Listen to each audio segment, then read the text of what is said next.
rencontré Edem Kodjo au nom de la diaspora congolaise, au nom de mon parti, l'ARP, parce que le Congo traverse une situation difficile et qu'il faut des hommes courageux pour aborder des sujets difficiles qui n'ont pas des solutions tout de suite. Donc j'ai accepté de prendre cette croix sur mes épaules et d'aborder ces sujets avec lui, de l'écouter, sa mission, et puis de lui faire des propositions par rapport aux solutions escomptées. Donc nous avons parlé spécialement, ou principalement plutôt, sur les dialogues. Et je lui ai confirmé que nous sommes d'accord sur les principes du dialogue. Maintenant, il reste qu'à définir les contours du dialogue et puis la faisabilité du dialogue. Dans l'histoire des nations, tous ceux qui ont été responsables n'ont pas été récompensés immédiatement.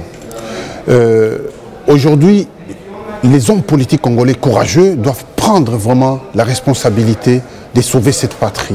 Je pense que nous sommes dans une situation difficile, très difficile, qui exige de nous une prise de responsabilité assez importante.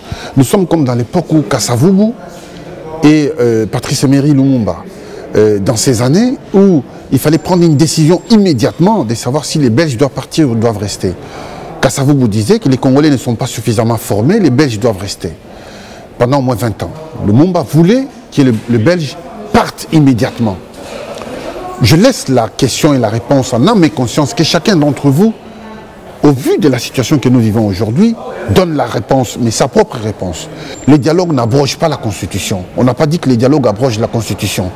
Le dialogue n'est pas au-dessus de la Constitution. Alors on a peur de quoi?